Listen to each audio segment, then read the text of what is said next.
नमस्कार दोस्तों, एक बार पुनः आपका हमारे इस YouTube चैनल पे हार्दिक स्वागत है। आइए अभी हम चर्चा करते हैं। प्रतिशत के बारे में पढ़ रहे थे हम। शुरू के एक दो इंट्रोडक्टरी वीडियो आपने देखे। प्रतिशत क्या है, कैसे प्रतिशत को भिन्न में लिखा जाता है, भिन्न को प्रतिशत में कैसे लिखेंगे। अब आज हम पढ़ते हैं, आशा करता हूँ आपको ये सब चीज़ें समझ में आ गई होंगी। सिंपल बातें थी। यूँ मान के चलिए प्रतिशत का पहला कंपटीशन के लायक पहला वीडियो है ये, क्योंकि अब तक जो आपने देखे थे उसमें सिर्फ इंट्रोडक्शन था। वो सिर्फ यूँ मान के चलिए चैनल के लिए पहले वीडियो थे, तो स्लो अपन चल रहे थे, धीरे धीरे बता रहा था मैं उनके बारे में, यानी इसी टॉपिक को थोड़ा लंबा ले लिया था। अभी हम यूँ मान के चलिए पहला वीडियो है आपका, यानी आज हम पढ़ेंगे प्रतिशत का फंक्शन नंबर 1। आप जिसको टाइप नंबर 1 कह सकते हो। सवालों का पता नहीं ट्रिकों के आधार पे वर्गीकरण करते हो, टाइप नंबर 1 2 ऐसा कुछ नहीं। हम प्रतिशत का फंक्शन फर्स्ट पढ़ेंगे। अब फंक्शन फर्स्ट क्या है? फंक्शन फर्स्ट ये होता है, आपको एक डेटा दिया जाएगा, एक वैल्यू आपको दी जाएगी और एक वैल्यू आपसे पूछी जाएगी। सिंपल सा फर्स्ट फंक्शन है। प्राइमरी टाइप के सवाल होंगे यहाँ पे जैसे आपको मैं इसका डिफ़ॉल्ट फॉर्म बता दूँ। सवाल इस प्रकार आएगा, x% is equal to y, then find the value of z%। इस प्रकार आपके पास लिखा आएगा। यदि x% का मान y है तो z% का मान क्या होगा, यानी 1% आपको दिया जाएगा। हो सकता है यहाँ प्रतिशत की जगह यूनिट दे दे, एक ही बात है। आप x% कह सकते हो आपके पास, यानी यूँ भी कह सकते हो आप। यदि आपको a यूनिट का वैल्यू, मान लीजिए a यूनिट का वैल्यू b है, तो c यूनिट का वैल्यू क्या होगा। इस प्रकार के सवाल आपको देखने को मिलेंगे। यानी सवाल किस प्रकार से होंगे? सवाल में आपको एक कथन दिया जाएगा, उस कथन से मैं पहले भी चर्चा कर चुका।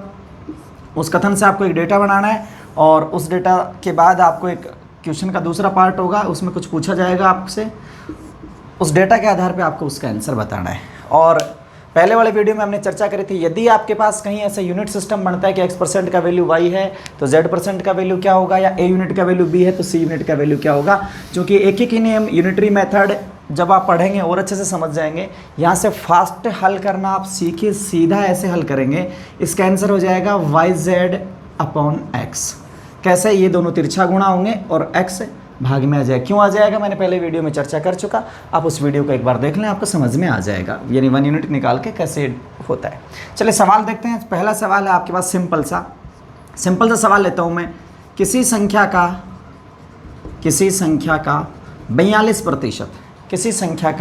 42% 800 है। सिर्फ मैं आपको सवाल हल करना सिखा रहा हूँ, कैलकुलेशन आप करते रहिएगा। सवाल हल करना आपको आना चाहिए कि कैसे होगा। किसी संख्या का 42% 800 है तो उस संख्या का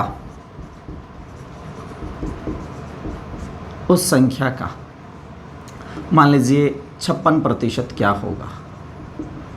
ये सवाल आपके पास आया कि किसी संख्या का 42% 800 है तो उस संख्या का 56% क्या होगा। आपको किसी प्रकार की यहाँ से कोई संख्या नहीं निकालनी, आपको सीधा देखना है क्या दिया है, क्या आपसे पूछा है। फटाफट 5-10 सेकंड में सवालों को हल करना सीखेंगे आप। 42% दिया है, 42% का वैल्यू है भाई 800, सीधा 42 बराबर लिखेंगे 800। पूछा क्या है, उस संख्या का 56%, तो यहाँ लिखेंगे हम 56% is equal to question mark. ये आपको बताना है, यानी सवाल इस फॉर्म में देखो हो गया आपका तैयार। सवाल था संख्या का इतना परसेंट है तो उसका इतना परसेंट क्या होगा। अभी हम हल कैसे करेंगे इसको, 56 गुणा 800। देखिएगा हल करना मैं पहले वीडियो में सिखा चुका, एक बार दोबारा आपको बता रहा हूँ। जब आप ऐसे अरेंज कर लें, इस यूनिट के नीचे यूनिट लगा लें, परसेंट के नीचे आप परसेंट ले लें, या यूँ कहो, चलो एक बार मैं पुनः आपको समझा देता हूँ। 42% का वैल्यू 800 है तो आप लिखेंगे 42 का वैल्यू है 800, तो 1% का वैल्यू हो जाएगा 800/42। ये एक का आ गया भाई। आपको चाहिए 56% तो आप लिखेंगे 56% का वैल्यू हो जाएगा 800/42 गुणा 56। अब ये तो हो गया डिस्क्रिप्टिव, यानी पूरा छोटे छोटे बच्चों की तरह जैसे लिख लिख के आप करोगे। अब आप इस सब को स्किप करते जाइए और फाइनल पे देखिए आपके पास क्या आ रहा है, 800 गुणा 56/42। तो हम इस चित्र को देख के यहाँ तक सीधा पहुँच सकते हैं, यानी आना वही है 800 गुणा 56, 42 नीचे रहेगा, क्योंकि ये जो यूनिट आएगी ये यहाँ नीचे आएगी 1 की वैल्यू के लिए, फिर 1 की वैल्यू के लिए नीचे आएगी, तो फाइनल वैल्यू में भी ये नीचे रहेगी। तो ये तो परमानेंटली नीचे ही चले जाना है। और गुणा कौन सा होगा, ये दोनों आपस में गुणा। तो जब ऐसा आपके पास बन जाए तो आप इन दोनों को गुणा कर दें और इसको भाग में लगा दें और बटे में आप लगा दीजिए 42। ये लो, इसको सॉर्ट आउट कर लीजिएगा, यहाँ से आपका आंसर आ जाएगा। कैलकुलेशन आशा करता हूँ आप कर लेंगे, तो छोटी मोटी कैलकुलेशन है, मैं आपको सिर्फ फंक्शन सिखा रहा हूँ। चलिए देखिएगा, आगे चलते हैं। जैसे यही सवाल एल्जेब्रिक फॉर्म में होता, इसी के लिए लिख देता, किसी संख्या का p% r है तो उस संख्या का तो उस संख्या का m% क्या होगा। ये सवाल आ गया भाई, सिंपल सा सवाल है। किसी संख्या का p% आ रहा है तो उस संख्या का m% क्या होगा। देखिए भाई यहाँ पे p% का वैल्यू आ रहा है m%, बिना कुछ लिखे बिना उत्तर सीधा निकालना। बताइए समझ रहे होंगे आप। यदि आप डायरेक्ट आंसर निकाल रहे हो तो आपके पास आंसर आ रहा होगा mr/p, किसी ने यदि सीधा कर लिया है तो। और मेरी उम्मीद है आपसे कि आप ऐसे सीधा करें, सवाल ऐसे देखें और ऐसे सीधा आंसर बताएं। आप कर सकते हैं। देखो कैसे होगा सवाल, आप ऐसे 5-10 सवाल निकाल लेंगे, आपको पता है ये ऊपर आना है ये नीचे जाना है, तो ये दोनों ऊपर आ गए ये नीचे चला गया। आप सीधा देख के भी कर सकते हैं। चलिए एक बार हम लिख लेते हैं, क्या है p% का वैल्यू है r।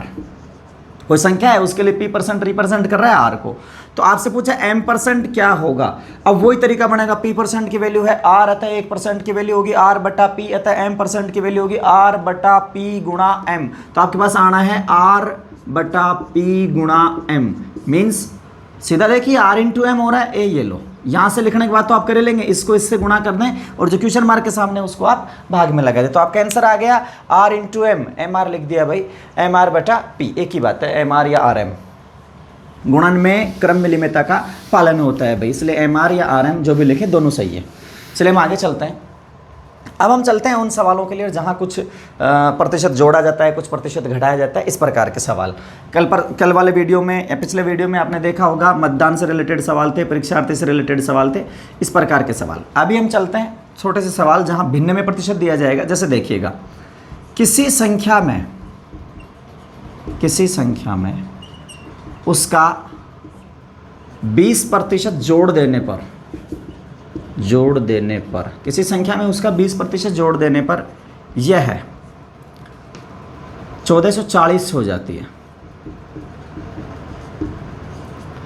तो मूल संख्या क्या थी भाई, मूल संख्या क्या थी। ये सवाल पढ़िए आप, छोटा सवाल है। किसी संख्या में उसका 20% जोड़ देने से यह 1440 हो जाती है, तो मूल संख्या क्या थी। अब देखिएगा, अब हम बात करते हैं यहाँ किसी संख्या में 20% जोड़ दिया, तो जोड़ देना या घटा देना किसी संख्या में। तो देखिए भाई, यदि प्रतिशत पे आपकी कैलकुलेशन चल रही है तो प्रतिशत का मतलब उस गणना का आधार 100 है। मैं बार बार बता चुका पिछले 3-4 वीडियो में कि प्रतिशत का आधार आपको लेना है 100। 20% जोड़ दिया, इसका मतलब 100 पर 20 जोड़ दिया। 20% मतलब आप इसको हिंदी में पढ़ेंगे तो 20% जोड़ दिया, 20% 100 पर जोड़ दिया, यानी जो 100 था उस पर 20 जोड़ दिया। तो देखो मूल संख्या हमारे हिसाब से कितनी होगी, 100%। देखिएगा जब भी आपके पास प्रतिशत में इस प्रकार के सवालों की चर्चा करें तो आप मूल संख्या, बेस, आधार जो भी है आपकी कैलकुलेशन का, स्टेटमेंट का, उसको आप 100 ले लें भाई, जब पूर्णांक में प्रतिशत हो। और यदि आपका प्रतिशत यहाँ, अभी हम अगले सवाल में चर्चा करेंगे, आपका प्रतिशत यहाँ भिन्न प्रतिशत है तो हम बेस 100 लेके उस साधारण भिन्न में कन्वर्ट करके साधारण भिन्न का बेस ले लेंगे। कैसे करेंगे, पहले इन प्रकार के सवालों को देखिए फटाफट। किसी संख्या में उसका 20% जोड़ देने पे यह 1440 हो जाती है, तो मूल संख्या क्या थी। तो प्रतिशत आ रहा है भाई, आधार क्या लेना है 100, इसका मतलब मूल संख्या थी 100%, मूल संख्या थी 100%। 20% आपने क्या कर दिया, जोड़ दिया। अच्छा 20% किस में जोड़ा है, 20 100 पे जोड़ा है, तो नई संख्या आ गई आपके पास 120%। 120% कैसे, यानी पहले का 120% हो गई है, जो चीज़ 100 थी वो अब 120% हो गई। आप इसको काट के 5 और 6, जो बच्चे फास्ट पढ़ रहे हैं वो देख सकते हैं कि 20% का मतलब होता है 1/5। 1/5 मीन्स 5 पे 1, जो पहले 5 था वो आजकल हो गया 6। 6 की वैल्यू दे रखी है 1440, 5 की वैल्यू आप निकाल के बता दीजिए फटाफट। ऐसी चर्चा हम करेंगे बाद के आगे वाले वीडियो में। एक बार हम इसको धीरे धीरे पढ़ रहे हैं कि 20% जोड़ दिया तो जो 100 था उसमें 20 जोड़ा तो वो बन गया 120। अच्छा, अब मैं आपको बता रहा था हम उन सवालों की, यानी फंक्शन फर्स्ट पढ़ रहे हैं। फंक्शन फर्स्ट में हमें क्या होगा, सवाल में एक डेटा दिया जाएगा और एक आंकड़ा आपसे पूछा जाएगा। चलिए देखिए क्या है। 20% जोड़ दिया तो मैं तो चाहूँगा आप सीधा ऐसे लिखें कि 120% का वैल्यू 1440 है और 100% का वैल्यू क्या है, ये आपको बताना है भाई। अच्छा ये 120, अब कईयों की समस्या आ रही होगी 120 और 100 कहाँ से ले आए, प्रश्न में तो 120 और 100 दोनों ही नहीं है, सिर्फ 20 दिखाई दे रहा है। तो देखिएगा ध्यान से पढ़िए, किस भाषा, मैं बार बार आग्रह कर रहा हूँ आप गणित की भाषा को समझने का प्रयास करिए। किसी संख्या में उसका 20% जोड़ दिया, परसेंट का मतलब है 100 पर 20 जोड़ दिया, मतलब आप अपने दिमाग में ऐसे सोच लें, कहीं लिखने की जरूरत नहीं है, सीधा आपको दिमाग सिग्नल देगा जो ही आप इसको पढ़ोगे कि मूल संख्या तो होगी 100%, 20% आप ऐड कर रहे हो, जोड़ रहे हो, परसेंट वाला बता रहा है, तो नई संख्या आपके हिसाब से हो गई 120%। तो पहली संख्या थी 100% यानी अपने मूल रूप में थी, अब संख्या होगी 120%। तो आपको या तो पहली वाली संख्या का मान दे सकता है यानी 100 का मान दे सकता है और 120 का पूछ सकता है, या फिर नई संख्या का मान दे सकता है तो हम लिखेंगे 120 का मान दिया है, या फिर उसमें इतना जोड़ा तो आपको 20 का मान। यानी ये जो चीज़ें हैं इसको आप प्रश्न के अनुसार तुलना करिए कि ये 1440 हो जाती है, हो गई 1440, 1440 हो जाना मतलब हमारे हिसाब से 100 का 120 हो जाना। तो यहाँ आपको जो ही आप इसको पढ़ेंगे तो आपको एक डेटा मिलेगा कि प्रश्न में 120% को 1440 कहा गया है। क्यों कहा गया दोबारा समझ लीजिएगा, 20% जोड़ने का मतलब था 100 से 120 पे चले जाना। 120 का वैल्यू 1440, पूछा क्या है मूल संख्या क्या थी, तो मूल संख्या आपने ली थी भाई 100%। अब हम हल करने का पता ही है आपको, 1440 गुणा 100 और बटा 120, सीधा आपके पास मूल संख्या आ जाएगी 0 से 0, 12 12 144 होता है, 1200 आपका आंसर आ जाएगा। उम्मीद है शायद आप इस चीज़ को समझ गए होंगे। चले एक फटाफट सवाल करते हैं यहीं सीधा, जैसे यहाँ मान लीजिए 10% होता इसी सवाल में कि किसी संख्या में उसका 10% जोड़ देने पे मान लीजिए यह 1310 हो जाती है, ऐसे होता है, आंसर ये निकल जाएगा अपने आप, ऐसे ही सेट कराया मैंने।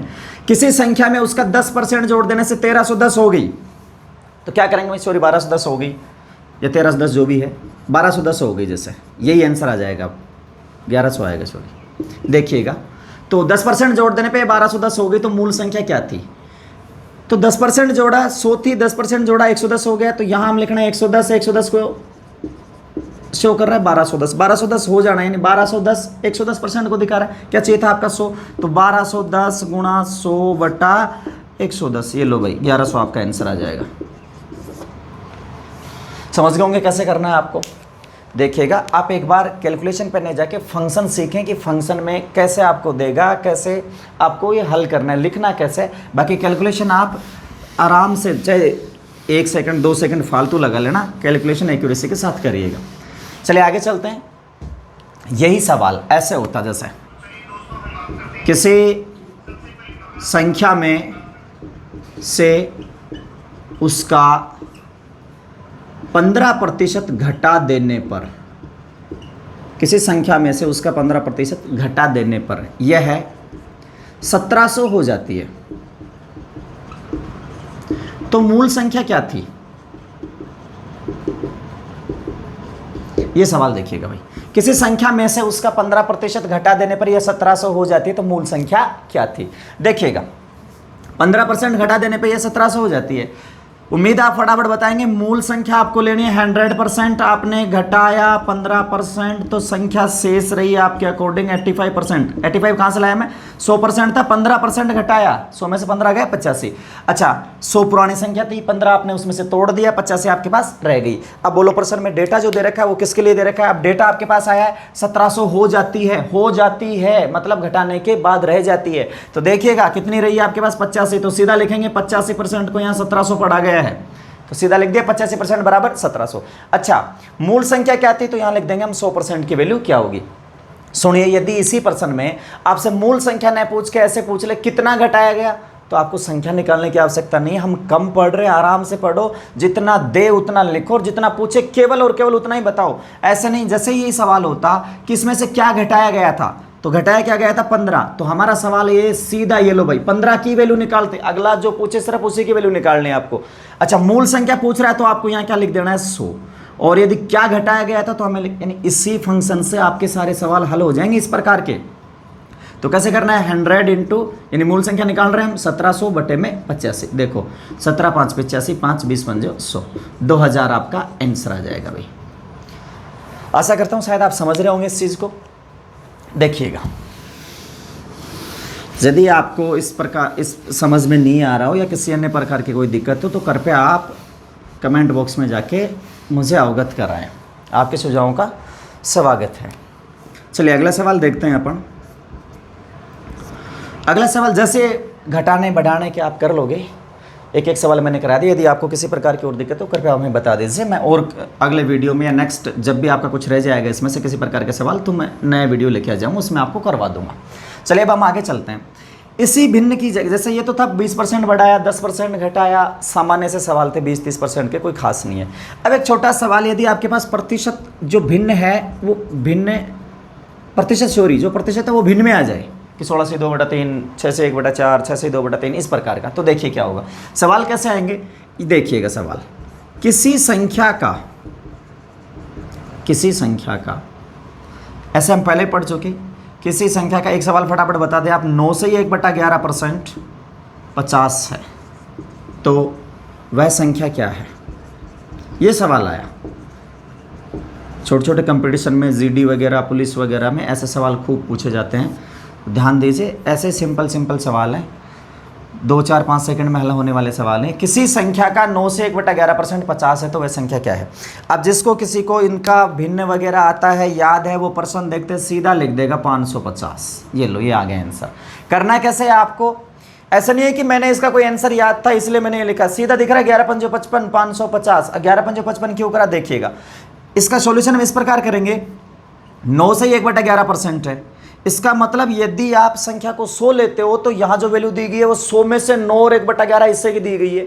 आपको क्या करना है, इसको कन्वर्ट करना है, किसमें, साधारण भिन्न में।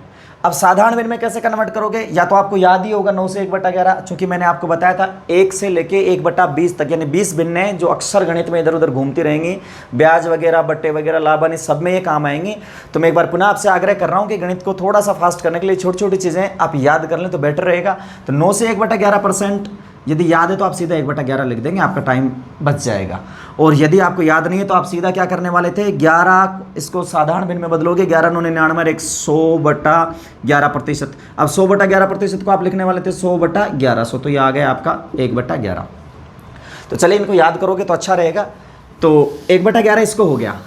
अब ये सवाल बन गया भिन्न का, किसी संख्या का 1/11, ये 1/11 हो गया, 1/11 50 है, मतलब मूल संख्या क्या है यहाँ पे। अब आपको 100 नहीं लेना क्योंकि 100 तो हमने हटा ही दिया, प्रतिशत हटा दिया। अब हमारे पास बेस क्या आ गया, ये लो, ये मूल संख्या तो आ गई 11, एक उसका हो गया भाग जिस भाग की यहाँ चर्चा की गई है। तो मूल संख्या 11, जो हिस्सा यहाँ दे रखा है, जो हिस्सा या भाग दे रखा है, वो भाग यहाँ दे रखा है 1 इकाई। मूल संख्या को इंडिकेट करिए 11 इकाई, और हिस्सा यहाँ पे 1 इकाई, और प्रश्न में उसे 1 इकाई की वैल्यू दे रखी है 50। यानी 1/11 को आप इस प्रकार समझिए कि किसी भी चीज़ का, मान लीजिए चॉकलेट है, चॉकलेट का 1/11 हिस्सा, यानी 11 चॉकलेट में से एक चॉकलेट आपने खरीदी तो उसके 50 रुपये लगे। तो यदि आप पूरी की पूरी खरीद लेते 11 के 11 तो कितने रुपए लगते, सीधा सा हिसाब है, तब तो आप बता देते 550। सेम टू सेम यहाँ है कि आपको 1 यूनिट का वैल्यू दे रखा है 50 और आपसे पूछा है मूल संख्या यानी 11। तो आप देखो क्या करना है, वही प्रतिशत क्वेश्चन मार्क के सामने जो है वो भाग में चला जाएगा, 11×5 = 55, 550। उम्मीद आप ऐसे कर लेंगे। जैसे फटाफट यहाँ देखिएगा, और छोटे छोटे सवाल है, सिंपल से सवाल है। यदि यहाँ इस प्रकार लिखा होता 8 से 1/3% कि 8 से 1/3% 12 है, तो आपका आंसर क्या आता, फटाफट बताइए ज़रा, आप बताएं तो कहाँ के, क्योंकि ये कौन सी लाइव क्लास चल रही है तो ऑफलाइन है, बताने के लिए तो अभी जब तक हम लाइव नहीं आएंगे। आप स्वयं देखिए इसका आंसर क्या आएगा। 8 से 1/3% का वैल्यू 50 है। सही है भाई, अभी लाइव नहीं चल रही, आप नहीं बता पाएंगे, वरना मैं आप अपनी समस्याएं मुझे अवगत करा देते हैं जैसे भी हो। तो स्वयं देखिए इसका आंसर आ जाना चाहिए। आपका आंसर मैं बता रहा हूँ, यदि आपने मनन कर लिया होगा इतनी देर में, आपका आंसर आएगा यहाँ से 600। अब 600 कैसे आएगा, वही 2 सेकंड की बात है। 8 से 1/3 आपको याद होगा, यदि आपने सीखा है तो 1/12 होता है। 1/12 कैसे होता है, 8 सही 1/3%, 1/12 कैसे होता है, 8 तिया 24, 24 रेक 25/3% लिखा है भाई। 25/3% है तो 3% को हटाने के लिए हम यहाँ लगाएंगे 100। अब देखो प्रतिशत तो खत्म हो गया, ये बन गई साधारण भिन्न। 2500 के 100, ऊपर बच गया 1 और नीचे 4 तिया 12, ऐसे बन गई 8 सही 1/3%। किसमें नया रूप ले लिया इसने, 1/12 बन गई अभी ये। तो 1/12 बन गई। 1/12 का मान क्या दिया आपको, 50, यानी 12 में से एक हिस्सा 50 का है, तो आप सीधा लिखेंगे 1 unit = 50, then find the value of 12 unit. तो आपके पास सीधा आ जाएगा, 1 का मान 50 है, 12 का मान 12 पंजो 60, ये हो गया 600 भाई। उम्मीद है शायद आप ऐसा कर लेंगे। चलिए अब आगे चलते हैं। यदि यही सवाल ऐसे हों कि इनको घटा दिया या इनको बढ़ा दिया तो कैसे करेंगे। ध्यान दीजिए, हम पहले फंक्शन के सवाल पढ़ रहे थे, फंक्शन नंबर 1, यानी कुछ डेटा देके आपसे कुछ डेटा पूछा जाए। तो अगला सवाल है सेम, इसी सवाल को मैं रिपीट कर देता हूँ। किसी संख्या में से, इसको थोड़ा सा पढ़ना, ये आपको देखने में ऐसा लगेगा कि सवाल थोड़ा टफ है, बाकी है बहुत ईजी। किसी संख्या में से उसका यही लिख देता हूँ भाई मैं, 8 से ही 1/3% घटा देने पर, ये लो, किसी संख्या में से उसका 8 से 1/3 घटा देने पर अब यह है 990 शेष रह जाती है। किसी संख्या में से उसका 8 से 1/3 घटा देने पर यह 990 शेष रह जाती है। तो मूल संख्या क्या थी? तो मूल संख्या क्या थी, यह सवाल आ गया आपके पास। किसी संख्या में से उसका 8 से 1/3% घटा दिया, तो अब यह 990 शेष रह गई, तो मूल संख्या क्या थी? देखिएगा कैसे क्या करना है आपको। सबसे पहले तो इस 8 से 1/3 ऐसा परसेंट कभी भी हल नहीं होगा, यानी हल तो होने को होगा लेकिन ये इस रूप में हल नहीं होगा। आप इसको सीधा हल करने के लिए इसके भिन्न बना लें। और आपको पता है 8 से 1/3% की भिन्न होगी शायद 1/12। अभी पिछले सवाल में हमने हल किया था इसको। ये ज़रूर याद कर लें कि ये 1/12 कहाँ से आता है, पहले ये अवश्य सीख लें। यदि आपको ये नहीं पता तो इससे पहले वाले वीडियो को आप देख लें, उसमें बताया गया है कि ये कैसे कन्वर्ट होकर इतना आता है। अब हमारा सवाल ये है कि किसी संख्या में से उसका 1/12 घटा दिया। देखना, किसी में से उसका 1/12 घटा दिया। अब ये एक बात है, इस बात को आपको समझना है। किसी संख्या में से उसका 1/12 घटा दिया, उसका 1/12 यानी अब यहाँ देखना है वो क्या था, उसमें से कितना घटा। यदि आप इन सवालों को कैसे हल करोगे, माना let the value of the number is equal to X, ऐसा यदि आप करने लग गए, माना वो एक्स है और उसमें से एक्स का 1/12 करोगे, x/12 घटाए, एक लंबा प्रोसेस हो जाएगा और उसे कोई विशेष इनाम नहीं मिलने वाले। सवाल के नंबर उतने मिलेंगे जितने आप इसको सीधा हल करके 5-4 सेकंड में बता दोगे। देखिएगा, तो सीधा हल करने की कोशिश करें आप। किसी संख्या में से उसका 1/12 घटा दिया, तो में से किसी संख्या में से उसका, यहाँ बेस वगैरह सब कुछ यही होता है अपने ये सवाल में सब कुछ दिया होता है, आपको बस एक इसको समझने की जरूरत है। मैं बार बार लिख रहा हूँ, आप गणित की भाषा समझने लग जाओ सवाल की, अपने आप सवाल आने लग जाएंगे आपको। किसी संख्या में से उसका 1/12 यानी वो है कौन, मैं यहाँ इसकी बात कर रहा हूँ संख्या की, वो कौन है, उसका 1/12 यानी वो 12 है और उसमें से उसका 1 घटा दिया, 12 में से 1 घटा दिया, यानी मूल संख्या थी आपकी 12। किसी में से यानी वो जो भी है उसमें से उसका 1/12 स्टेटमेंट में आपको एक नियम में एक वीडियो में आपको इसकी भाषा पढ़ना, जस्ट इसके बाद अभी बता देता हूँ। उसका 1/12 घटा दिया, छोटे छोटे 3-4 बातें जो बार बार आपको आगे टॉपिक में मैं बोलता रहूँगा, कहीं आप उससे कन्फ्यूज ना हो, तो अभी मैं इसके बाद जस्ट बता दूंगा। किसी संख्या में से उसका 1/12 घटा दिया, तो उसका 1/12 यानी वो है 12। तो यहाँ आपको क्या लेना था, मूल संख्या देखिए उठानी है आपको 12, उसमें से घटा दिया कितना, 1। तो बताओ शेष क्या रहेगा, 12 मूल संख्या थे उसमें से 1 इकाई घटा दी तो शेष रह गई 11 इकाई। तो जैसे 20% घटाने को आप पढ़ रहे थे मूल 100, 20 घटा दिया रह गए 80, ऐसे पढ़ रहे थे 20% घटाने को, सेम ऐसे ही 1/12 घटाना। देखना इसको पढ़ना, 1/12 घटाना, आपका दिमाग बता देगा 1/12 घटाना, मूल 12 घटाया 1 शेष रहा 11। समझ पा रहे हो आप, किसी में से 1/12 घटाना। थोड़ी सी प्रैक्टिस कर लेते हैं इसके, एक बार इस सवाल को मैं यहीं छोड़ रहा हूँ। देखिएगा जैसे यूँ आता है कि किसी संख्या में से उसका, फटाफट बताएंगे भाई आप, 2/7 घटा दिया। इस कथन को पढ़ना सीखिए आप, मैं आपको ये पढ़ना सिखा रहा हूँ। किसी में से उसका 2/7 घटा दिया। अब बताओ वो खुद कौन है, उसका यानी जो है 2/7। आप एक बार हिंदी छोड़ के आप इस पे फोकस करें, ये एक भिन्न है, ये यूं कह रही है 7 पर 2, भाई अंश बटा हर है, ये बेस है इसका, ये बता रहा है 7 यूनिट पर 2 यूनिट। अब जो भी करा बढ़ाया घटाया वो आपको हिंदी में यहाँ लिखा मिलेगा वाक्य आपको कि 2/7 घटा दिया यानी 7 में से 2। तो हम पढ़ते हैं इसको, किसी में से उसका, किसी संख्या में से उसका 2/7 घटा दिया। तो यहाँ से आपका एक तरह से जैसे कविता का भावार्थ निकालते ना अपन, वैसे इसका भावार्थ यानी इसका अर्थ क्या निकलेगा इस वाक्य का, कि वो जो मूल संख्या थी वो तो थी 7। यहाँ से जो डेटा आपको मिलेगा, मूल संख्या थी 7, 2 क्या किया है उसका, यानी वो तो थी 7, 2 क्या किया घटाया, तो घटाया भाई 2। तो बताओ शेष क्या रहेगा, 7 में से 2 गया तो 5। अब ये यूनिट बन गई आपकी, मूल संख्या 7 यूनिट, घटाया 2 यूनिट और शेष रह गई 5 यूनिट। अब यदि इसी सवाल में होता कि घटाने के बाद वो 500 रह गई, मतलब 5 यूनिट की वैल्यू 500 है, मूल संख्या क्या थी 7 यूनिट, कितना घटाया 2 यूनिट का वैल्यू निकालना है। ये सवाल ऐसे होता, किसी संख्या में उसका 2/7 जोड़ दिया। अब क्या करना था आपको, मूल तो वही है क्या 7, अब की बार घटाने के बजाय क्या कर दिया, जोड़ दिया कितना 2। तो अब क्या बन गई, नई संख्या क्या आ गई, 7 और 2 9। ऐसे आपको थोड़ा सा इनको पढ़ना है, ऐसे पढ़ोगे फटाफट हल करने लगोगे। किसी प्रकार का अक्ष मानने की, जैसे आप सवालों को अधिकतर अक्ष मान के करते हो, ऐसा मानने की जरूरत नहीं पड़ेगी, बस इसकी भाषा समझिए। पुनः सवाल पे आते हैं हम। सवाल था हमारा, किसी संख्या में से उसका 8 से 1/3% घटा देने पे ये 990 शेष रह जाती है। तो 8 से 1/3% था, इसको हमने भिन्न में बदला तो हमारे पास आया 1/12। अब आप समझ गए होंगे, किसी संख्या में से उसका 1/12 घटा देने पर यह इतना शेष रह जाता है। तो बोलो मूल संख्या, या मूल संख्या रह गई 12, घटा रहा है प्रश्न में तो घटा दिया हमने 1, तो शेष रह गया हमारे पास 11 इकाई। अब इनमें से किसी एक इकाई की वैल्यू आपको दी गई होगी और अगली इकाई की वैल्यू आपसे पूछी गई होगी। तो यहाँ कह रखा है अब ये 990 शेष रह गई, तो बताओ हमारे पास शेष क्या रह रही है 11। तो प्रश्न की भाषा यानी आपकी कलम यहाँ से नहीं, ये आपका सॉल्यूशन यहाँ से स्टार्ट होना चाहिए। यानी अब तक तो आप पढ़ो और ये सॉल्यूशन आपका शुरू होना चाहिए। यानी आप सीधा लिखें 11 बराबर 990, यानी 11 यूनिट का वैल्यू 990 है, ऐसा आपको पढ़ना है। मूल संख्या पूछ रहा है तो मूल संख्या क्या थी 12 यूनिट। जब 11 यूनिट 990 की, यानी 11 चॉकलेट 990 की आते हैं, या 11 आदमी 990 रुपये में काम करते हैं, 11 चीज़ें 990 की खरीदी जा सकती हैं, तो 12 चीज़ें कितने की आएंगी?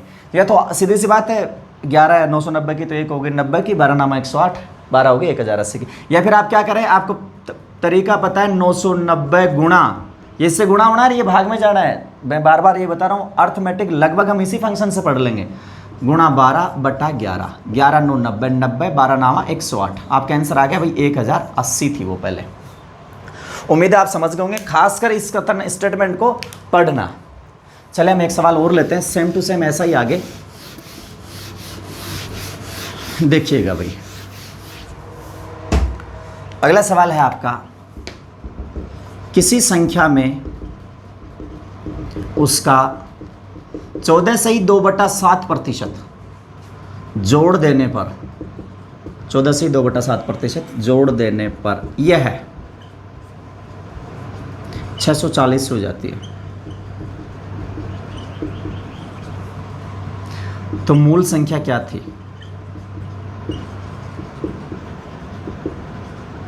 ये सवाल है आपका, कि सवाल आया किसी संख्या में उसका 14 से 2/7% जोड़ दिया भाई, तो 14 से 2/7% जोड़ देने पे ये 640 हो गई, तो मूल संख्या क्या थी? जब तक मैंने सवाल लिखा है आप इस कदर हल करना सीखें, मेरी आपसे यही उम्मीदें हैं, यही मेरा प्रयास है कि आप ऐसे प्रश्नों को जब भी हम प्राइमरी टाइप के फर्स्ट फंक्शन जब तक पढ़ेंगे हर प्रकार के टॉपिक में, यानी ये जो हर टॉपिक में आएंगे प्राइमरी टाइप के सवाल, ऐसे सवालों को आप सिर्फ देखते इसका आंसर बताएं। शायद किसी ने इसका आंसर अब तक आप लोगों ने 5-4 सेकंड में निकाल भी लिया होगा। चेक करते हैं इसका आंसर क्या आएगा, चलिए देखते हैं। सबसे पहले तो आपको दिखा है 14 से 2/7%, ये इस रूप में सरल नहीं होगा इस तरीके से, तो हम इसको कन्वर्ट करते हैं सिंपल साधारण भिन्न में भाई। 14 से 2/7% आपको याद होगा कितना होता है, नहीं याद है तो कन्वर्ट कर लीजिए। 14 संते 98 और 200 हो गए, 14 7 98, 98 और 2 जुड़ेगा 100, 100/7%, 100/7% हटाएंगे 100/700। थोड़ी थोड़ी कैलकुलेशन आप पॉइंट में हल करना सीखें, जरूर नहीं हर चीज़ आप पेन कॉपी से ही हल करेंगे। तो ये आपका आ जाएगा 1/7, क्योंकि 100/700 बनेगा, नीचे 100 रहेगा, 100 से 100 कट जाएगा आपका, तो बचेगा 1/7। अब स्टेटमेंट को पढ़िए, इसमें आपको 14 से 2/7% नहीं 1/7 साधारण भिन्न दिखनी चाहिए। सवाल है आपका, किसी संख्या में, ये भिन्न का सवाल भी साथ ही सीख रहे हो आप, किसी संख्या में, जो रिट वगैरह मेरे से खूब पूछे जाते हैं, ये किसी संख्या में उसका 1/7 जोड़ देने पर, किसी में उसका 1/7 जोड़ देने पर, तो 1/7 जोड़ने का मतलब क्या हुआ, आप मैंने अभी जस्ट इससे पीछे वाला एग्जांपल में बताया था, हल करना सीखें, मौखिक इसकी भाषा आप सीखें। 1/7 जोड़ देने का मतलब होता है 7 में आपने 1 जोड़ दिया, 7 में 1 जोड़ दिया, 1/7 जोड़ा गया, तो 7 पर 1 जोड़ा गया, तो आपका दिमाग आपको सिग्नल देगा कि मूल था 7, आपने जोड़ा 1 और अब हो गया वो 8। तो सीधा यहाँ से आप हल करना सीखें, मूल संख्या थी 7, आपने जोड़ दिया उसमें 1 और अब नई संख्या आ गई वो 8, ये 3 इकाई बन गई, मूल 7 इकाई से हम हल करना सीख रहे हैं इसको, तो ये हो जाती है। अब देखो प्रश्न में क्या दिया है, ये 640 हो जाती है। 640 हो जाने का मतलब क्या हुआ भाई, नई कितनी होगी 8, तो आपको सीधा लिखना था 8 की वैल्यू क्या है 640 है, 8 की वैल्यू 640 है। तो मूल संख्या क्या थी तो मूलतः भाई 7 यूनिट निकाल लो। अच्छा जोड़ा क्या था, आपसे पूछे क्या जोड़ा था, तो सिर्फ एक ही, जितना पूछे उतना ही बताएंगे हम। तो मूल संख्या क्या थी, 7 यूनिट की। ये लो, इससे आगे आप हल कर ही लेंगे। आगे कैसे लिखा जाएगा, 7 गुणा 640/8। आपका इससे आगे का हल हो जाएगा 7 गुणा 640/8, 8 8 64, 80 8 7 56। आपका आंसर आ जाएगा 560। ये लो, जिन्होंने पहले सवाल लिखते ही जिनका आंसर 560 था, आंसर आपका ठीक है। देख लीजिएगा भाई, सिंपल सिंपल सी बात है। उम्मीद है आप कर लेंगे इन चीज़ों को, बहुत छोटी छोटी चीज़ें हैं ये।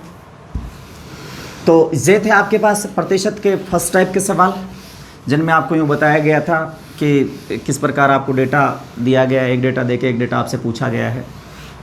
इन्हीं चीज़ों को जैसे कई बार, ये तो थे सामान्य सवाल कि आपको प्रतिशत में दे रखा है, ऐसे हुआ, ऐसे जोड़ दिया, ये बढ़ा दिया, ये घटा दिया। अब हम चलते हैं, जैसे कई बार क्या होगा, एक फंक्शन, यही फंक्शन तो फर्स्ट ही रहेगा आपका, एक डेटा दे रखा है, एक डेटा आपसे पूछा है। कई बार क्या होगा, ये ऐसे रखेगा, देखो ये कुछ भी टोटल है किसी भी चीज़ का, कुल है। मान लीजिए किसी आदमी की कुल आय है, या कुल परिवार के सदस्यों की संख्या, या कक्षा में कुल विद्यार्थियों की संख्या, विद्यालय में कुल विद्यार्थियों की संख्या, या किसी फंक्शन में कुल आए हुए आदमियों की संख्या। तो इस प्रकार एक ये टोटल रहेगा। अब इस टोटल में ध्यान दीजिए, आपका कुल हमेशा यदि प्रतिशत की बात करें तो प्रतिशत 100% निरूपित करता है संपूर्ण को, यानी संपूर्ण की बात करेगा कभी भी सवाल में। तो जैसे अभी हम चर्चा करते हैं वो संख्या क्या है, तो संख्या हमने 100% ली थी। अब ये क्या करेगा, डेटा देगा, लेकिन डेटा देने में एक लंबी सी कहानी लिख देगा कि वो इतना यहाँ चला गया, इतना यहाँ चला गया, फिर इतना बचा। देखो मैं आपको इस चित्र द्वारा समझा रहा हूँ, फालतू नहीं लिख के आपका समय खराब ना हो। देखिएगा, ये किसी व्यक्ति की कुल आय है। अब यहाँ आएगा एक आदमी अपनी आय का बोल देगा 20% बच्चों की शिक्षा पर खर्च कर दिया, बोल देगा 30% वो भोजन पर खर्च कर रहा है, बोल देगा 25% वो मकान किराया दे रहा है, 10% उसका स्वयं का अन्य मदों पे खर्चा कर रहा है। अब वो बोल देगा कि भाई वो मान लीजिए 5,000 रुपये बचा रहा है। एक बार हम सीख रहे हैं, इसके बाद भी वो 5,000 रुपये की बचत कर रहा है। इस प्रकार के सवाल बड़ा है, लेकिन है सिंपल सी बात। सवाल क्या आया, किसी आदमी की आय में से, कोई आदमी अपनी आय में से 20% शिक्षा पर, 30% कर्मिक बोल रहा है, शेष का नहीं। अब मैं आपको अगले वीडियो में बताऊंगा शेष का होगा तो क्या होगा। अभी फर्स्ट फंक्शन समझ रहे हैं, आप देख लीजिए इसको अच्छे से। हर प्रकार के सवाल आप हल करने लगेंगे, आफ्टर फंक्शन ये बहुत इजी लगने लगेंगे आपको। तो देखिएगा, आय का 20% शिक्षा पे, तथा कंटिन्यू चल रहा है, तथा 30% भोजन पे, तथा 25% मकान किराए पे, तथा 10% अन्य पे। यानी ये सारे एक ही बेस के से उठाए गए हैं, यानी बेस क्या है, उस व्यक्ति की आय। तो आप देखिएगा, जैसे ये आय था, पाई चार्ट के द्वारा बना लें हम, वैसे देख लें, 20% एक जगह चला गया, 30% एक जगह चला गया, 50 हो गया, 25 एक जगह चला गया, 10 एक जगह। देखो 20 ये गया, 30 ये गया, 25 ये गया, 10 ये गया।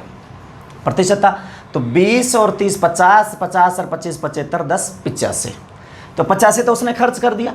अब बोल रहे 5,000 रुपये की बचत करी, तो ये 5,000 भी इसमें एडजस्ट करना है, उसी की आय का तो हिस्सा है ना। तो जाहिर सी बात है ये 5,000 भी इसमें कहीं ना कहीं जगह लेगा। तो मैं चित्र द्वारा इसलिए समझा रहा हूं कि आपके दिमाग में सीधा आ जाए कि सवाल को कैसे हल करना है। देखिएगा, तो 20 30 50 25 75 10 85 हो गए। अब 5,000 बच गए, हो गई पूरी आय। ये लो, ये बच गए 5,000 रुपये। देखो चित्र द्वारा समझने की कोशिश करिएगा। उस व्यक्ति का आय का यदि हम ये डायग्राम बनाते तो ऐसा बनता भाई। ये लो, मान लीजिए सपोज दैट वो ऐसा बनता, यूँ। ये 5,000 लिख दिए मैंने, थोड़ा देखने में 25% लगे, ये 25%, ये 10%। ये लो भाई, ये डायग्राम बना, ये प्रतिशत लिखा, ये प्रतिशत लिखा, ये प्रतिशत, ये प्रतिशत, और यहाँ लिखे हैं रुपए। तो आप देख रहे होंगे ये 5,000 रुपये किसी ना किसी चीज़ को तो व्यक्त कर ही रहे हैं शायद। तो देखो वैसे देखोगे तो 30 और 20 50, ये 85 हो गया, 15% को निरूपित कर रहे हैं। तो या तो आप वैसे जोड़ लो कि खर्च कितने हो गए, ये लो जी 85% हो गए खर्च, और 5,000 की बचत। अब 85% खर्च कर दिया। जब भी प्रतिशत की बात आएगी संपूर्ण क्या मानेंगे, 100। उस आदमी की आय थी 100, 85% उसने कर दिया खर्चा, तो बताओ कितना बचा, 15%। अब आपसे कुछ भी पूछ सकता है। सबसे पहले आपके पास डेटा बनेगा। डेटा क्या बनेगा, 15% की वैल्यू 5,000 आ गई। बस ये आपका डेटा हो गया, 15% की वैल्यू आ गई 5,000। अब भोजन पे पूछे तो 30 का मान निकाल देंगे, मकान पे पूछे तो 25 का मान निकाल देंगे, शिक्षा पे पूछे तो 20 का। कुल आय नहीं निकालनी, जब तक नहीं निकालनी जब तक आपसे पूछे नहीं। यदि कुल आय पूछे तो, यानी ये डेटा हो गया। सिर्फ मैं आपसे उम्मीदें करता हूँ आप ये लिखें, सिर्फ ये तब लिखेंगे जब कुल आय पूछेगा, ये 20 तब लिखेंगे हम जब शिक्षा पे पूछेगा, 10 तब लिखेंगे जब अन्य पे पूछेगा। उम्मीद है शायद आप इस डायग्राम से समझ गए होंगे कि इस प्रकार के व्यय करने वाले यानी बड़े से लिखा हुआ सवाल आए तो उसको हम कैसे हल करेंगे। देखिएगा ये 5,000 बचत दे रखी थी, तो आप भी अपने अकॉर्डिंग बचत देख लो इस चित्रानुसार, या वैसे जोड़ के देखा तो हमें पाया कि 15% की बचत है, तो वही 15% को यहाँ 5,000 निरूपित कर रहा है। और इसी दी गई लैंग्वेज से यानी इसकी भाषा समझ के आपको यही बताना था कि 15% का मान यहाँ 5,000 हो गया। चलिए देखिए, मैं ऐसा सवाल लिखता हूँ, एक छोटा सा सवाल ऐसे आएगा, एक व्यक्ति अपनी आय का 30% पत्नी को तथा 25% पुत्री को तथा 10% हिस्सा, यानी आय का इतना हिस्सा भाई पुत्र को दे देता है। यदि अब उसके पास 7,000 रुपये शेष बचे हों, तो यहां से कई सवाल, उसकी आय क्या है, पत्नी को कितना रुपया दिया, पुत्री को कितना रुपया दिया, पुत्र को, यानी कुछ भी पूछ सकता है आपसे। तो पहले इस प्रश्न को पढ़ेंगे और यहां से एक डेटा निकालने की कोशिश करेंगे। देखिएगा, सवाल था एक व्यक्ति अपनी आय का 30% पत्नी को तथा 25% पुत्री को तथा 10% हिस्सा पुत्र को दे देता है। भाई तनख्वाह लाया, 3 जगह बांट दी, तो देखो कितनी बांट दी, 30 एक जगह, 25 एक जगह, सीधा उसी में से बांट रहा है, शेष का नहीं है। ध्यान दीजिए, यहाँ शेष शब्द लिखाएगा, शेष का तो हम अगले वीडियो में चर्चा करेंगे कैसे होगा।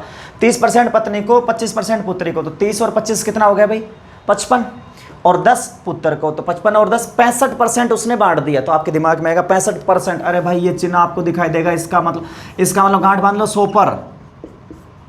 इतना अभ्यास करो कि दिमाग इसको देखने से, पढ़ने से पहले ही बता दे कि क्या लिखा होगा आगे। देखिएगा, 100 में से 65 दे दिया, तो 100 में से 65 दे दिया, तो कितना बचा, 35 बचा। तो जाहिर सी बात है, आप इस इतनी पूरी कहानी को पढ़ोगे तो इसका सार यही है, इस दी गई कहानी के लिए 35% जो है वो निरूपित कर रहा है 7,000 को। ये डेटा आपको बनाना था। अब ये डेटा बनाने के बाद क्या है, उसकी आय, तो आपको लिखना है भाई 100% का मान। पूछे पत्नी को कितना दिया, तो 100 नहीं लिखना है, 30 लिख देना है यहाँ पे। जैसे मान लीजिए सवाल आ गया, उसके पास 7,000 शेष हो, तो बताओ पत्नी को कितना दिया, तो पत्नी को कितना दिया ये आपको बताना है। तो पत्नी को कितना दिया, 30%, तो यहाँ देखिए ये लिख देना है। ये बन गया जी आपका सवाल। सवाल क्या बन गया, ऐसे ऐसे हिस्सा बांटने के बाद 7,000 शेष बचे, तो पत्नी को कितना दिया। आपका आंसर आ जाएगा भाई 30 गुणा 7,000 बटे में 35, या वैसे भी आप पढ़े लिखे हो सीधा 35, 7,000, 35 दूनी 70, 1% का मान आ गया 200, 1 का मान 200, तो 30 का मान हो गया 6,000, कर लोगे सीधा आप। देखिएगा 35 दूनी 70, 200, ये लो जी 6,000 हो गया। यानी ऐसे सवालों को तो आप मुजबानी हल करना सीख लें, बहुत सीधे सीधे सवाल है। उम्मीद है आपको ये सवाल समझ में आ गया होगा। फंक्शन वही है आपका कि पूरी कहानी पढ़ो, कहानी से एक छोटा सा सार निकलेगा, इतना % का मानिए, और उस सार के आधार पर आप सवाल हल करें।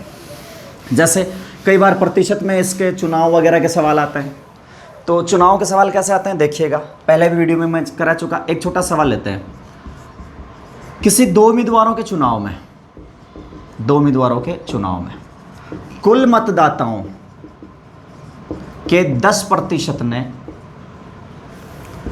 मतदान में हिस्सा नहीं लिया।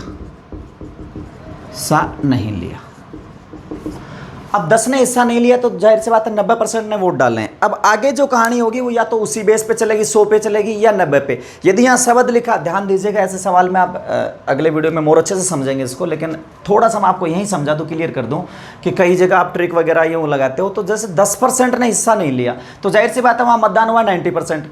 अब वहाँ 2 बातें होंगी कि एक उम्मीदवार को कुल मतदाताओं का, जैसे वहाँ जो इनरोल्ड वोटर हैं, टोटल पंजीकृत मतदाताओं का इतना % मिला, तब तो आपका बेस लेना है वही 100।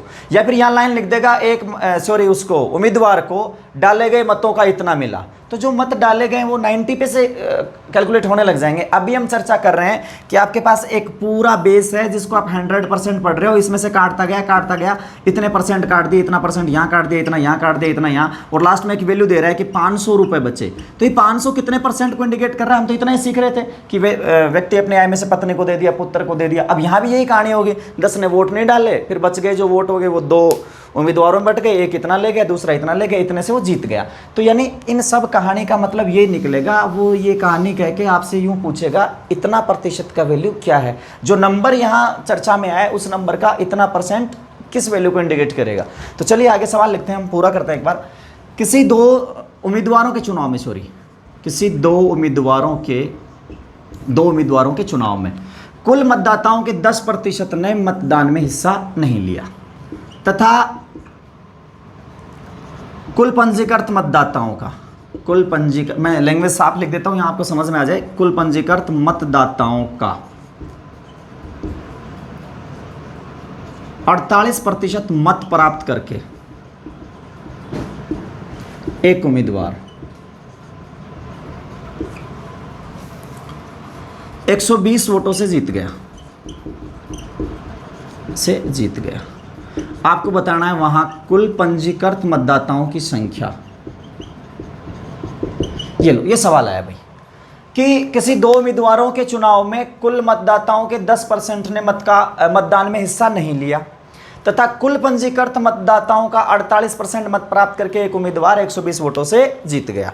तो अब क्या करना है आपको कि कुल पंजीकृत मतदाता कितने थे। जाहिर सी बात है इस कहानी को पढ़ के आपको एक डेटा बनाना है, कोई घबराने की बात नहीं, सिंपल सी बात है, नए कोई चित्र बनाने, नए कोई तीर लगाने, ऐसे सीधा देखो टोटल ये घेरा था, टोटल ये तो गए ही नहीं 10%। तो अब ये जो है ना ये दो जगह बट गए, तो 10 नहीं गए तो पीछे कितना बट रहा है, 90 बच गया।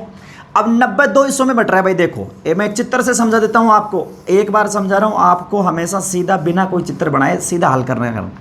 ये पूरा चित्र इंडिकेट करता है हमेशा 100% को। ये 10 वो हैं जो वोट डालने ही नहीं गए, ये घर पे थे, तो पीछे कितने आदमी बच गए, 90 में से ये है जीतने वाले का घेरा और ये है हारने वाले का घेरा। जीतने वाले ने ले लिए कितने भाई, 48, ठीक है। अब बताओ हारने, जब एक रोटी है मान लीजिए उसमें से इतना ये तोड़ ले गए, इतना ये, तो इसको क्या मिलेगा, तो साफ है जो बच गई वो इसी की है। एक रोटी थी उसमें से 10 ये ले गया, इतना टुकड़ा ये ले गया, इतना टुकड़ा ये टुकड़ा निकाल ले गया, ये जीतने वाला। अब बोलो हारने वाले को क्या मिला, भाई जो पीछे बच गया वो हारने वाले का। तो देख लीजिए कितना चला गया, टोटल 100 की होती है ये, 100 में से 10 ये गया, 48 ये गया, 58 गया, यूँ कहें 10 ये गया तो 90 बचा, 90 में से 48 ये ले गए, तो यहाँ देखिए कितना बचा, 42%। अब हार जीत कितने से होगी ये देखना है आपको। ये पिक्चर पूरी क्लियर है, 10% नहीं गए, जीतने वाला ले गया 48, तो हारने वाला लेगा 42। अब आप इस चित्र को देखो या इस कहानी को समझो, आपकी कलम यहाँ से चलनी चाहिए सीधा। मैं आपसे ये उम्मीद रखता हूँ, इस कहानी को पढ़ो और सीधा ये लिखो, बस बात खत्म कि 6% का मान 120। देखो कहाँ से आया, 120 वोटों से जीत गया। इस चित्र से आपको जीत दिखाई दे रही होगी। ये तो हार जीत में इनका तो कोई योगदान है ही नहीं, ये तो गए ही नहीं, तो योगदान कहाँ से देंगे। अब देखो हारने वाले को वोट मिले 42% मान लो, क्योंकि बेस सेम है तो मैं सीधा 42 बोल दूँ, कोई दिक्कत नहीं है भाई, कैलकुलेशन सेम बैठेगी। हारने वाले को मिले 42 और जीतने वाले को मिले 48 उस बेस में से, यानी 100 में से, यानी प्रतिशत में से। तो हारने वाला 42 है, जीतने वाला 48 है। तो बताओ कितने ज़्यादा मिले इसको, कितने से जीत रहा है, साफ बात है 6% से जीत रहा है ये। तो 6 आपके हिसाब से जीता 6% से, पर्सन वाला बोल रहा है 120 से जीत रहा है। मतलब इस पूरी कहानी का यही सार था कि 6% को यहाँ 120 पढ़ा गया। ये लिख दिया डेटा आपने, कोई एक्शन नहीं मानना कि माना मतदाताओं की संख्या x थी उसके 10% चले गए, ऐसा कुछ नहीं करना। 6% का माना है 120। अब क्या निकालना है, कुल पंजीकृत मतदाता। कुल पंजीकृत मतदाता थे भाई 100%, ये लो क्या करना था आपको, 120 गुणा 100/6। आपका आंसर आ गया भाई 2000। 6 दूनी 12, 20 कट जाएगा। ये छोटे छोटे सवाल हैं। तो आशा करता हूँ इन सवालों को आप ऐसे, आपके पास टेक्स्ट बुक वगैरह होगी, जो भी किताबें हैं आपके पास कंपटीशन वगैरह की, आप उसमें से इन सवालों को देखें, इनको हल करें। यदि कहीं आपको किसी प्रकार की कोई समस्या है, किसी सवाल में कोई समस्या हो, तो कृपया करके आप मुझे कमेंट बॉक्स में आके अवगत कराएं। बहुत ही जल्द हो सकता है आप लोगों के सहयोग से हम लाइव मिल पाएँ, तो आपकी समस्या समाधान तुरंत हो पाए। तो मेरी यही कोशिश रहेगी। बाकी आप लोगों से काफ़ी उम्मीदें, कंटिन्यू देखते रहिए। बहुत बहुत धन्यवाद।